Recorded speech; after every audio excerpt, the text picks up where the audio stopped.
केंद्रीय वित्त मंत्री निर्मला सीतारमण ने रविवार को संसद में देश का केंद्रीय बजट पेश किया। ये उनका लगातार 9वां बजट भाषण था और इतिहास में पहली बार बजट रविवार को पेश किया गया। केंद्रीय बजट 2026 में बुनियादी ढांचे के विकास के लिए 12 लाख करोड़ रुपए के भारी निवेश का प्रावधान किया गया है। महाराष्ट्र के लिहाजे से सबसे बड़ी घोषणा मुंबई पुणे और Pune Hyderabad high speed rail corridor को लेकर हुई, जिससे राज्य की जीडीपी में वृद्धि होने की उम्मीद है। सरकार ने कुल 7 हाई स्पीड रेलवे कॉरिडोर और 20 नए जलमार्ग विकसित करने का लक्ष्य रखा है। साथ ही मुंबई, पुणे और नागपुर जैसे शहरों को ग्रोथ हब के रूप में विकसित करने के लिए अगले 5 वर्षों में प्रत्येक को 5,000 करोड़ रुपए आवंटित किए जाएंगे। आप सुनिए क्या कहा निर्मला सीतारमण ने। Promote environmentally sustainable passenger systems. We will develop 7 high-speed rail corridors between cities as growth connectors, namely Mumbai to Pune, Pune to Hyderabad, Hyderabad to Bengaluru, Hyderabad to Chennai, Chennai to Bengaluru, Delhi to Varanasi, Varanasi to Siliguri. वहीं निर्मला सीतारमण के इस भाषण के बाद महाराष्ट्र के मुख्यमंत्री देवेंद्र फडणवीस और महाराष्ट्र के उप मुख्यमंत्री एकनाथ शिंदे ने वित्त मंत्री निर्मला सीतारमण का धन्यवाद दिया है।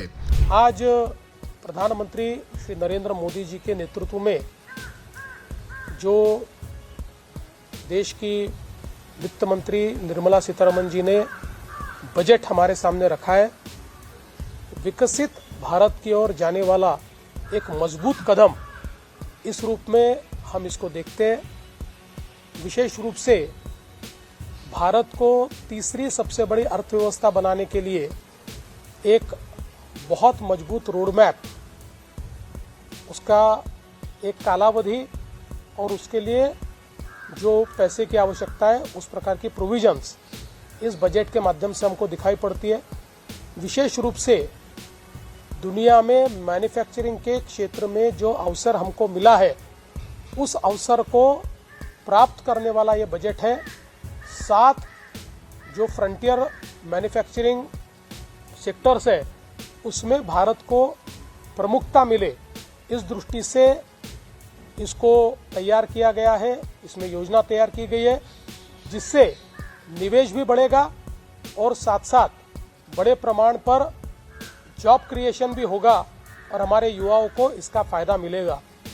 विशेष रूप से खेती का क्षेत्र हो, पशुपालन का क्षेत्र हो, डेयरी का क्षेत्र हो या फिर फिशरीज का क्षेत्र हो, इन सारे क्षेत्रों में या सिंचाई का क्षेत्र हो, बहुत कारगर योजना तैयार की गई है। बहुत जिसको हम कह सकते हैं भविष्य का विचार करते हुए योजना तैयार की गई है, जिससे ये क्षेत्र विस्तारित भी होगा और इस क्षेत्र को बड़ा फायदा भी मिलेगा। महिलाओं की ओर विशेष ध्यान इस बजट ने दिया हुआ है, जहां एक और जो हमारी लखपति दीदी का जो कार्यक्रम है वो बहुत यशस्विता के साथ हमारे देश में चल रहा है और महिलाएं देश के अर्थव्यवस्था में योगदान दे रही है। उस योगदान को बढ़ाने के लिए जिस प्रकार से उनको मार्केट प्लेस उपलब्ध कर देने का एक कार्यक्रम इसमें घोषित किया गया है, इससे बहुत विकेंद्रित पद्धति से महिलाओं को सक्षम बनाने का काम होगा और अर्थव्यवस्था में वे एक बहुत मीनिंगफुल कंट्रीब्यूशन दे पाएगी।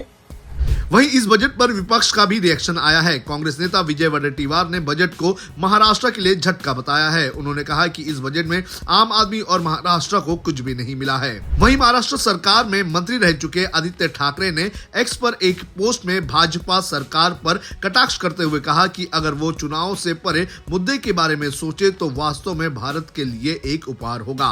उन्होंने अपने पोस्ट में लिखा कि महाराष्ट्र की अनदेखी की गई, जो केंद्र सरकार के खजाने में सबसे बड़ा योगदान करता है। चाहे जीडीपी हो, जीएसटी हो या आयकर, महाराष्ट्र सबसे बड़ा योगदान करता है, लेकिन वो अनुपातिक रूप से सबसे अधिक उपेक्षित है। आदित्य ने मुंबई और पुणे तथा 7 अन्य राज्यों के बीच हाई स्पीड रेल कॉरिडोर के संबंध में बजट में की गई घोषणाओं को लेकर सवाल किया और कहा कि केंद्र या राज्य सरकार में से कौन इस परियोजना को वित्त पोषित करेगा। उन्होंने कहा कि वित्त मंत्री ने आर्थिक अस्थिरता, भू राजनीति और गिरते रुपए को लेकर नागरिकों में किसी भी तरह का विश्वास जगाने से जानबूझकर परहेज किया, जबकि कभी गिरते रुपए के कारण उनकी पार्टी ने राष्ट्रीय स्तर पर बहुत ही हल्ला मचाया था। तो इस तरह से महाराष्ट्र में जो सरकार में शामिल नेता हैं उन्होंने इस बजट का स्वागत किया है, तो वहीं विपक्ष ने इसको लेकर हमला किया है।